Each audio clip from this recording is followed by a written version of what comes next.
This is Chris McDaniels. Like, subscribe to TNW Wrestling on YouTube. Subscribe to my other channel, Word of Chris, and subscribe to this channel, Chris McDaniels, and follow me on Twitter, Instagram, and both of my TikToks. It'll all be down there in the description box, and I'm here to do my WWE Crown Jewel 2024 predictions. So here we go, discussing about Crown Jewel. Now, we're going to be talking about the first match that we're going to be set to talk about. It will be the WWE Women's World Champion Liv Morgan versus the WWE Women's Champion Nia Jax. 1-on-1. It's a champion versus champion match for the Crown Jewel Championship, the Women's Crown Jewel Championship. Now, I think this match would be pretty good because it has some pretty decent matches as well in the past. But I think it's going to be a good one, but I don't know how it's going to be because it's heel versus heel in this one. Now, I can see a lot of stuff happening in this match. But the one I think is going to be the one to pick up the win will possibly be Liv Morgan. And that's because of the help of Raquel Rodriguez helping out Liv to defeat Nia Jax. I will say it'll be Liv Morgan to defeat Nia Jax, actually, at Crown Jewel. But then I think that Tiffany Stratton will cash in her Money in the Bank contract to become the new WWE Women's Champion. So that's what I see going down at Crown Jewel there. The next match we're going to be talking about, it will be Randy Orton versus Kevin Owens 1-on-1. Now, I think this match will be a really good match, obviously. Now, we see what's going on and everything with Randy Orton eventually going to be turning heel. But at the moment, I would have to say that Kevin Owens is going to be the one to defeat Randy Orton, and that's because Survivor Series will be in Canada this year, and on that, it seems like it's going to be Cody Rhodes versus Kevin Owens for the title at Survivor Series. So obviously Kevin Owens needs to pick up some momentum heading towards Survivor Series. So that's why I think that Kevin Owens is going to be the one to defeat Randy Orton. And not only that, he just freshly turned heel, so he needs the momentum, you know. So that's why I'm going there. Kevin Owens defeating Randy Orton at Crown Jewel. The next one we're going to be talking about, it will be the United States Champion LA Knight versus Carmelo Hayes versus Andrade in a triple threat match for the United States Championship. It is great to see the United States Championship being defended on the PLE. It's been since like SummerSlam since this title has been defended on the PLE. But it's great to see this one now. This gets to be like a contender to be match of the night right here because three amazing performers in this.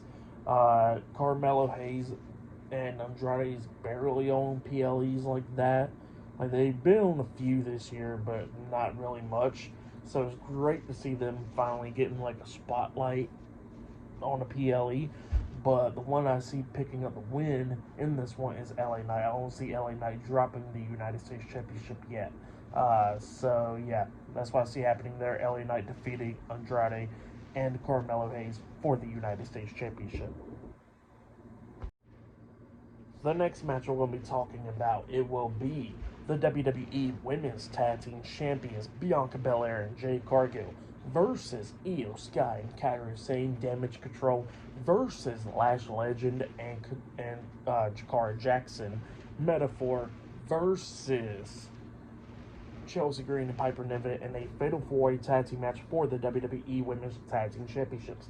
Now, the Women's Tag Team division has been pretty damn good lately. I'm not going to lie. I really have been enjoying the Women's Tag Team division lately on Raw, SmackDown, and NXT. So, it has been really good. It's great to see Lash Legend and Jakara Jackson getting some spotlight and actually being on the main roster PLEs, like Crown Jewel, for instance. So that is pretty cool that they get to experience that as well and get that spotlight. So that's a cool moment there.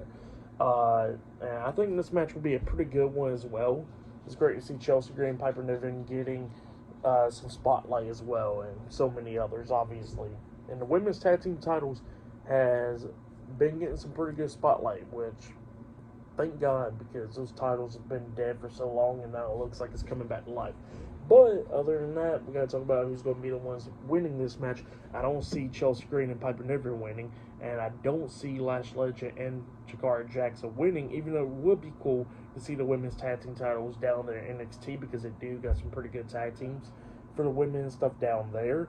But the only two teams I can see winning this is either Bianca Belair and Jade Cargill, which they can retain it and defend it with against whoever, because eventually I think they're going to be feuding and have a match at WrestleMania eventually. But if they do that, then maybe right now they'll possibly start it, and if they do start it, well, start leading to the breakup, I can see Damage Control actually winning the women's tag team titles. So in my head, I think Damage Control is going to be the one to go ahead and win the women's tag team titles for that. So that's what my pick is there. Damage Control winning the Fatal 4-Way tag team match. The next match we're going to be talking about, it will be Seth Rollins versus Bronson Reed one-on-one. Now, it's great to see Bronson Reed on the PLE. It's been a minute since he's been on one, actually.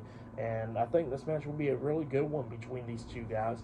Now, this one's like a toss-up in a way, because Bronson Reed has been really dominant lately, and I can see him picking up the win because he's been really dominant.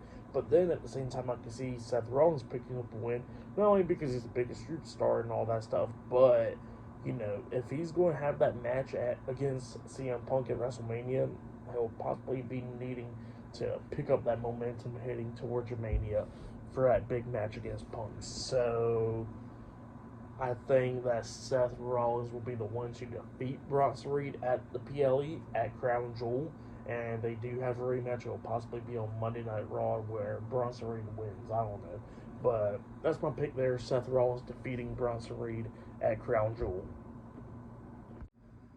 The next match we're going to be talking about, it will be Roman Reigns, Jimmy Uso, and Jey Uso, the Bloodline. Well, the OG Bloodline versus Solo Sikoa, Tama Tonga, and Jacob Fatu with Tonga Loa at ringside, the Bloodline. So, the Bloodline versus the Bloodline at Crown Jewel. So, yeah, it's a 6-man tag team match with this one. I think this match will be a pretty good one. Now, obviously, I'll have to go with Roman and the Usos winning this match because they all just reunited, you know. But I'll have to go with the New Bloodline, actually, because the New Bloodline will have to pick up some momentum heading towards Survivor Series, because we already know it's going to be War Games with the OG and the New Bloodline. So that's what I see happening there, is the New Bloodline with Solo Sikoa and them defeating Roman Reigns' Bloodline at Crown Jewel. That's what I see happening there, because they need to pick up some momentum heading towards Survivor Series, because I don't see them winning War Games. It's always baby faces winning at War Games. So that's what I see happening there. Solo Sikoa's Bloodline defeating Roman Reigns' Bloodline at Crown Jewel. That's what I see happening there. And then the next match we're going to be talking about, it could possibly be the main event. This ain't the main event. It'll be the Bloodline main event. Then it will be the undisputed WWE Universal Champion, Cody Rhodes, versus the World Heavyweight Champion, Gunther, one-on-one for the Crown Jewel Championship. So, yeah, this match will obviously be a great match. Now, all these matches on here will be some pretty damn good bangers, actually. But I think this one as well has the potential to be match of the night right here. Now, Cody Rhodes picking up a win, I don't got an issue with it, because it's world champion versus world champion. But in my personal opinion, I think Gunther's going to have to be the one to defeat Cody Rhodes, because right now a lot of fans consider the World Heavyweight Championship as a secondary championship underneath the undisputed WWE Universal Championship. So if Gunther defeated Cody Rhodes, it will elevate that World Heavyweight Championship as the same level as Cody Rhodes' championship. So that's what I see happening there. Gunther defeating Cody Rhodes to win the Crown Jewel Championship and elevating the World Heavyweight Championship to being equal to Cody Rhodes' title. So yeah, that's what I see happening there. But yeah, that's been my WWE Crown Jewel 2024 predictions. Like, subscribe to Team W Wrestling on YouTube, subscribe to my other channel, Word of Chris, and subscribe to this channel, Chris McDaniels. Follow me on Twitter, Instagram, and both of my TikToks. I'll be down there in the description box, and I'll be talking about Crown Jewel tomorrow. Look out for that, and yeah, I'll see you guys later. Till then.